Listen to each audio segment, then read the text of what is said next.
Time now for the morning rush. The town of Farmington is reeling following a shooting that left 3 people dead and 6 more injured. Farmington Police Chief Hebby says the 18-year-old suspect fired at least 3 different weapons, killing 3 citizens and injuring 6 others. Police will be holding another press conference this afternoon at 2. Well, happening today, a judge will decide if a 19-year-old Artesia woman accused of leaving her newborn in a hospital bathroom trash can will await her trial behind bars. Investigators say that Alexi Treviso went to the emergency room. That's where hospital staff say that she locked herself in a bathroom, gave birth to a live baby boy, and tied him up in a trash bag where he later died from lack of oxygen. Treviso is charged with first-degree murder. The man Santa Fe police say was at the center of a police shooting last week is facing multiple charges this morning. Friday afternoon, Santa Fe police responded to a home where 77-year-old John Eames refused to put a gun down. At least 1 officer shot and hit him.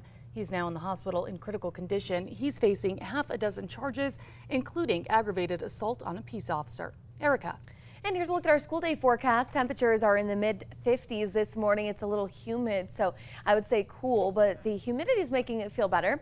And 83 degrees by this afternoon. We do have a chance for an isolated shower, but not until the evening, so that shouldn't affect the bus stop. A San Miguel County man is now picking up the pieces this morning after losing his home in the Las Tuces fire. 85-year-old Juan Valerio lived just about 15 miles from Las Vegas. On May the 10th, the Las Tuces fire blazed right straight through his home. Community members helped pay for Valerio's motel stay and then put together a GoFundMe. They hope to get him a new travel trailer soon. The U.S. Postal Service is reporting a big success with their Stamp Out Hunger food drive. 15 New Mexico communities took part in the single-day food drive. Officials say more than 123,000 pounds of food was donated in Albuquerque alone. Non-perishable food items can still be dropped off at post offices around the metro through the end of the week.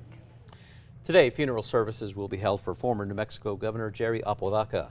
These services are going to be held at noon at the Cathedral Basilica of St. Francis, followed by a reception at the Inn of Laredo. Apodaca was born in Las Cruces and was elected governor in 1974. He passed away last month at the age of 88. Erica. All right, a check on the threat index. It is moderate today, as we will see isolated to scattered rain showers across the state. The heaviest rain coming down in the West Mountains, where there may be a flash flooding incident. It's appreciation on a global scale for 4 New Mexico breweries after winning awards from a prestigious worldwide beer competition. Canteen Brewhouse was one of the 4 New Mexico breweries to place in the international competition, along with Ex Novo, Star Brothers, and Quarter Celtic. 2 other local breweries won at another international competition in the Craft Beer Marketing Awards. A Virginia man is in custody this morning. It's after allegedly attacking 2 staff members with a metal baseball bat at the office of a state representative. 49-year-old Juan Ca-Tron-Pham was asking for Democratic Congressman Jerry Connolly. It's before allegedly wielding a metal bat and striking a senior aide in the head. Police say that they found and arrested Pham before he left the complex. He is now facing charges. President Biden and congressional lawmakers are set to meet again today with about 2 weeks left to avoid a default on the nation's $31.4 trillion debt. While President Biden says he's optimistic about reaching a deal to raise the debt ceiling, House Speaker Kevin McCarthy says he thinks both sides are still far apart. Erica. And here's a look at traffic. The maps are looking clear, no accidents or slowdowns at this time. And here's a live look over the Big I, where it's really busy at this time, but nothing to tell you about. Well, this break-in in Colorado has a unique perpetrator. It's a black bear. The video shows the animal just casually approaching the parked truck and then opening the back door. Well, the bear seemed to want to take the cooler in the back, but then once it fell to the ground, he used it as a stool to ultimately grab a bag that seemed to have caught his eye. Time now for the 5 facts. At number 5 this morning, 4 New Mexico breweries. They are at the top after winning prestigious awards in a worldwide beer competition. Out of more than 10,000 beers and more than 2,300 breweries across the globe, Canteen Brewhouse placed in the international competition along with Ex Novo, Star Brothers, and Quarter Celtic. 2 other local breweries, that is Steel Bender in Albuquerque and 2nd Street Brewery in Santa Fe. They won another international competition in the Craft Beer Marketing Awards. At number 4, crews are continuing to assess a sinkhole that took out a chunk of the sidewalk near the Main Street Bridge in Los Lunas. NMDOT says the bridge is structurally okay. Crews have drilled through the road at the center line to make sure no water had undermined the eastbound lanes.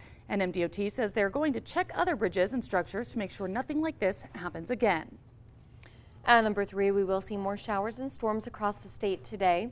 Those will be popping up during the afternoon in the mountains, and we could see one in the metro by this evening. And number 2, the man Santa Fe police say was at the center of a police shooting last week is facing multiple charges this morning. Friday afternoon, Santa Fe police responded to a home on Calle Ojo Feliz for reports of a suicidal man that fired a gun. That man, now identified as 77-year-old John Eames, refused to put the gun down when approached by officers. At least one officer shot and hit Eames.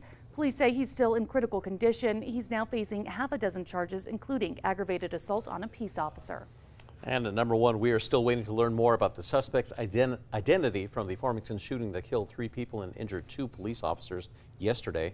Well, Farmington police say that around 11 yesterday morning they began getting calls about the shooting near Dustin Avenue between Ute and Apache Street. They quickly closed the area looking for the active shooter. Police Chief Hebby says that the 18-year-old suspect fired at least 3 different weapons. 3 citizens were killed and 6 others injured, including a Farmington police officer and a New Mexico State police officer. At last check, 1 officer was still in the hospital and the other is out and recovering this morning.